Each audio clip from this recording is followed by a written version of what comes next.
tombée sur des patates, elle a mangé plein de patates et ensuite elle s'est fait vomir. Donc elle est retournée un peu dans ses travers puisque Anna était boulimique avant et donc elle se faisait vomir à chaque repas.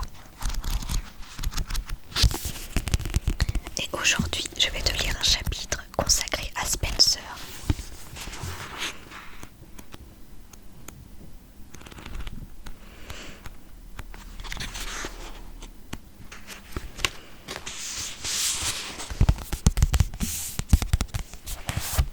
Donc c'est parti. Chapitre 13. Apprécier le doux parfum de la victoire. C'est clair, il fallait vraiment que Spencer se calme. Le mercredi soir, elle gara son coupé cabriolet Mercedes classe C noir, l'ancienne voiture de sa sœur qui était passée à un modèle plus récent et plus pratique, dans l'allée circulaire de la propriété de ses parents. Sa réunion du bureau des élèves s'était prolongée plus tard que prévu, et elle n'avait pas aimé conduire dans les rues obscures de Rosewood. Toute la journée, elle avait eu l'impression que quelqu'un l'observait, comme si l'auteur du fameux email sur la convoitise risquait de lui sauter dessus à tout moment. Elle était obsédée par la queue de cheval familière qu'elle avait aperçue la veille dans l'ancienne chambre d'Allison.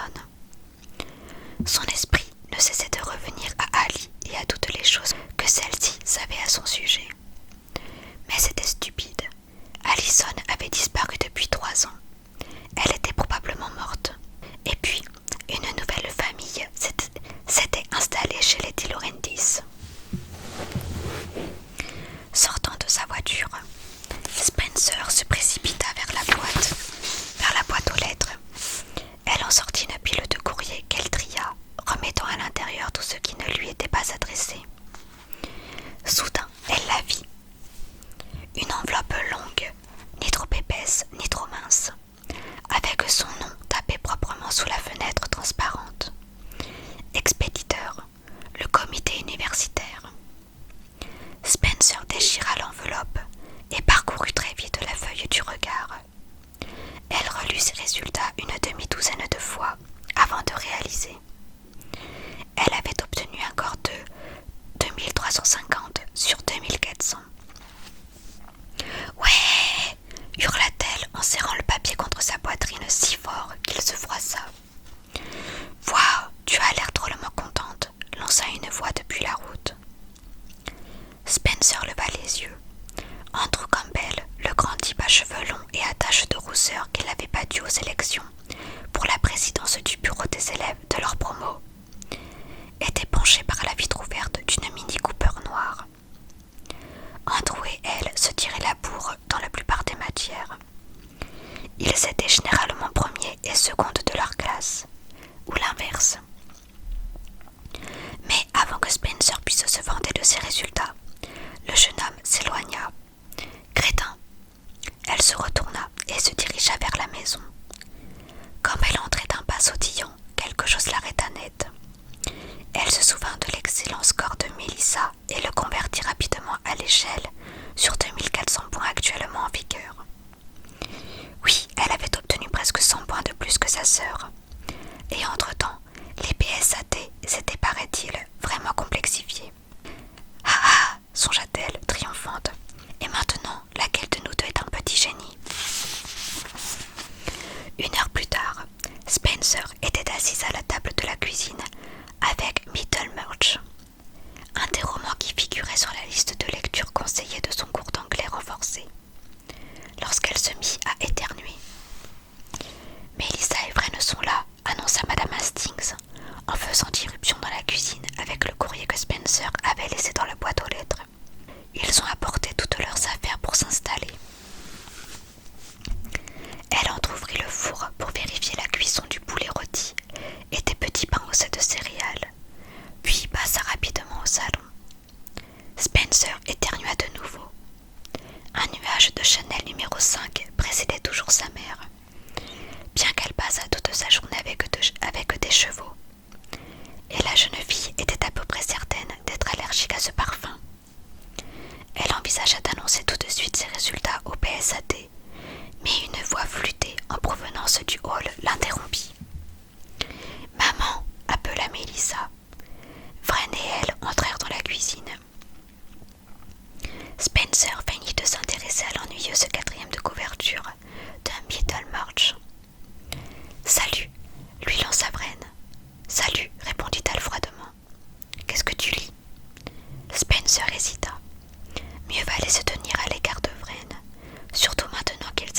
sous le même toit.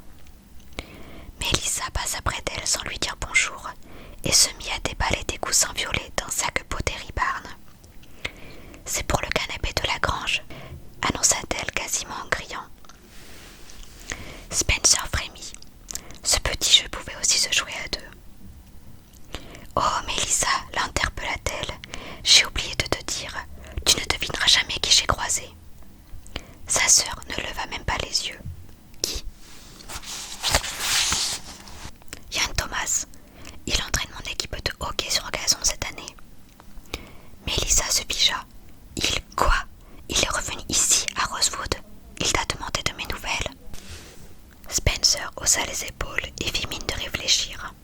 « Non, je ne crois pas. »« Qui est Ian Thomas ?» demanda Vren en s'accoudant au plan de travail en marbre. « Personne !» aboya Mélissa en reportant son attention sur ses emplettes. Spencer referma son livre et passa dans la salle à manger. Là, elle se sentait déjà mieux. Elle s'assit à la longue table de ferme, du genre de celle qu'on trouvait autrefois dans l'émission, et fit courir un doigt sur le bord du verre sans pied que Candace, la gouvernante de la famille, venait de remplir de vin rouge. Les Hastings acceptaient que leur fille boive à la maison du moment qu'elle ne conduisait pas ensuite. Aussi Spencer attrapa-t-elle son verre à deux mains et but-elle avidement. Quand elle leva les yeux, Vren l'observait, un sourire en coin depuis l'autre côté de la table, le dos bien droit contre le dossier de sa chaise. « Et, lança-t-il. Pour toute réponse, Spencer haussa les sourcils. Mélissa et Madame Hastings s'assirent à leur tour. Monsieur Hastings régla l'intensité de la lumière du lustre avant de les imiter. Pendant un moment, tout le monde resta muet. Spencer tâta la poche dans laquelle elle avait rangé sa feuille de résultats. « Devinez ce qui m'arrive, » démarra-t-elle. « Vren et moi sommes tellement contents que vous nous laissiez habiter ici, » s'exclama Mélissa au même moment en saisissant la main de son petit ami. Madame Hastings sourit à sa fille aînée. « Je suis toujours ravie quand notre famille est réunie. » Spencer se mordit la lèvre tandis que son estomac gargouillait nerveusement. « Papa, j'ai reçu mes... »« Oh oh !» coupa Mélissa en fixant les assiettes que Candace venait d'apporter. « Il y a autre chose que du poulet. Vren ne mange pas de viande. »« Pas de problème, » dit Vren précipitamment. « Du poulet, c'est parfait. »« Oh !» Madame Hastings fit mine de se lever. « Je ne savais pas que vous étiez végétarien. Il doit y avoir de la salade de pâtes au frigo, mais j'ai peur qu'elle contienne du jambon. Je vous assure que ce n'est pas grave. » Gêné, Vren se frotta la tête, ébouriffant ses cheveux noirs. « Je suis vraiment navrée, se lamenta Madame Hastings. » Spencer leva les yeux au ciel. Quand la famille était réunie, sa mère tenait à ce que tous les repas soient parfaits, y compris les petits déjeuners. Monsieur Hastings considéra Vren d'un air soupçonneux. « Moi, je suis un carnivore, proclama-t-il. Rien ne vaut un bon steak saignant. »« Absolument. » Vren leva son verre d'un geste si vif qu'un peu de vin se renversa sur la nappe. Spencer réfléchissait à la manière dont elle allait amener sa grande nouvelle sur le tapis, quand son père posa sa fourchette. « J'ai une idée géniale. Puisque nous sommes tous là, pourquoi ne pas jouer à la star du jour ?»« Oh, papa !» grimaça Mélissa. « Non !» Monsieur Hastings sourit. « Aussi, j'ai eu une journée terrible. Je vais tous vous enfoncer. » « C'est quoi, la star du jour ?» interrogea Vren. L'estomac de Spencer se noua. La star du jour était un jeu que ses parents avaient inventé quand sa sœur et elle étaient encore toutes petites. Enfin, inventé, elle les soupçonnait de l'avoir découvert dans un de leurs séminaires pour cadres dynamiques. Les règles étaient très simples. Chaque personne racontait ce qu'elle avait fait de plus impressionnant dans la journée. Et à la fin, tout le monde élisait la star du jour. Le but était de mettre les gens en valeur, de les rendre fiers de leur accomplissement. Mais dans la famille Hastings, ça ne faisait qu'exacerber l'esprit de compétition. Néanmoins, cela s'avérait être un parfait moyen pour Spencer d'annoncer ses résultats. « Vous allez vite comprendre, Vren, promit Monsieur Hastings. Je commence.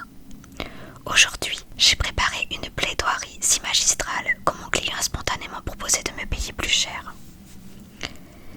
Pas mal, acquiesça Madame Hastings en mettant dans sa bouche un minuscule morceau de betterave. À moi, maintenant. Ce matin, j'ai battu Héloïse au tennis. 6-0, 6-0. Héloïse est une adversaire redoutable, approuva M. Hastings, avant de boire une gorgée de vin. Spencer jeta un coup d'œil à Vren. Le jeune homme était occupé à ôter soigneusement la peau de son poulet. Aussi ne parvint-elle pas à capter son regard. Madame Hastings se tamponna la bouche avec sa serviette. Mélissa, l'interpellée, entrelaça ses doigts aux ongles courts et assez peu gracieux. Voyons, j'ai aidé les ouvriers à recareler toute la salle de bain. Je savais que le seul moyen pour que le résultat soit parfait, c'était de le faire moi-même. Bien joué, ma chérie, la félicita son père. Spencer balança ses jambes sous la table. Monsieur Hastings finit son vin. Vren. Surpris, le jeune homme leva les yeux. Oui, c'est votre tour. Il tripota son verre. Je ne sais pas trop quoi dire. Nous jouons à la star du jour, reprit Madame Hastings d'une voix aiguë, comme si c'était aussi connu que le Scrabble. Quel miracle avez-vous accompli aujourd'hui, monsieur le docteur? Oh, Vren cligna des yeux. Aucun en fait, c'était mon jour de repos. Je suis allée au pub boire des bières avec mes amis de l'hôpital et regarder le match des Phillies. Silence. Mélissa jeta un regard dépité à son petit ami. Je trouve ça fantastique, sourit Spencer. Vu la qualité de leur jeu ces derniers temps, les regarder toute la journée est un exploit en soi. Je sais, ils sont assez nuls, hein, grimaça Vren reconnaissant. Bref, coupa Madame Hastings. Mélissa a encore reprendre les cours. Une minute, intervint Spencer. Il n'était pas question qu'on l'oublie. C'est mon tour. Sa mère, stupéfaite, resta la fourchette en l'air. Désolé. Oups, ajouta son père avec bonne humeur. Vas-y, on t'écoute. J'ai reçu les résultats de mes BSAT, révéla Spencer, et tenez. Elle sortit la feuille et la tendit à son père. Pourtant, elle savait pertinemment que ses parents s'en foutraient. Les BSAT, ce n'était pas si important. Décréteraient-ils avant de retourner à leur Beaujolais et aux études de Mélissa à Wharton. Les joues de la jeune fille s'empourprèrent. Pourquoi se donnait-elle tout ce mal? Elle ne gagnerait jamais avec eux. Puis son père écarquilla les yeux et lâcha « Ouah !» Il fit signe à sa mère de le rejoindre. Quand elle vit le papier, Madame Hastings hoqueta. On peut difficilement faire mieux, pas vrai? Mélissa se tordit le cou pour voir elle aussi. Spencer retint son souffle. Sa sœur aînée la foudroya du regard par-dessus le centre de table en lilas et pivoine. Un instant, Spencer se demanda si ce n'était pas elle qui lui avait envoyé l'email effrayant de la veille. Mais Mélissa lui sourit brusquement. « Tu as vraiment bossé dur, hein? Ça doit être un très bon score, j'imagine, demanda Vren en jetant un coup d'œil au papier. C'est un score fantastique, rugit M. Hastings. Quelle réussite! S'exclama Madame Hastings. Comment veux-tu fêter ça, Spencer? On pourrait aller dîner en ville. Y a-t-il un restaurant qui te plairait en particulier?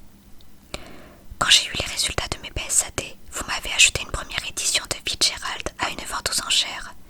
Vous vous souvenez? Lança Mélissa rayonnante. C'est vrai, acquiesça Madame Hastings. Mélissa se tourna vers Vren. Tu aurais adoré ça. C'était génial d'enchérir sur ce livre. Tu n'as qu'à y réfléchir un peu, dit Madame Hastings à Spencer. Cherche quelque chose de mémorable, comme ce que nous avons offert à Mélissa. Spencer se redressa lentement sur sa chaise. En fait, je sais déjà ce qui me ferait plaisir. Quoi donc? Demanda son père en se penchant vers elle. Nous y voilà, songea la jeune fille. Ce que j'aimerais par-dessus tout, ce serait de m'installer dans la grange, tout de suite et pas dans quelques mois.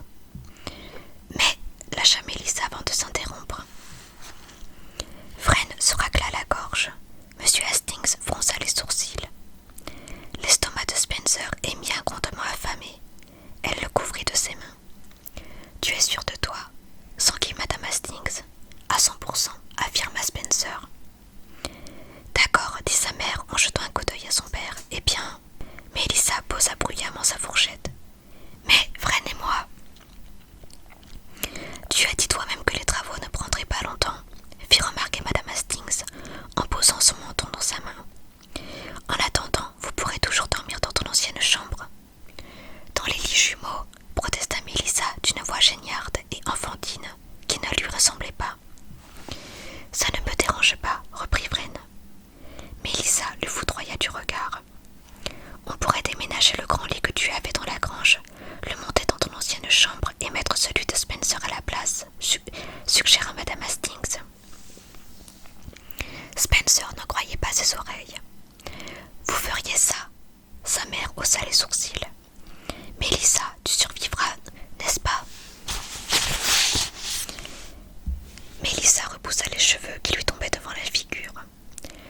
suppose que oui, marmonna-t-elle.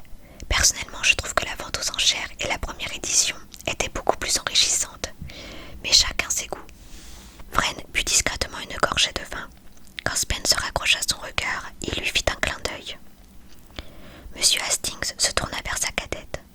Alors c'est réglé. Spencer se leva d'un bond et étreignit ses parents. Merci, merci, merci.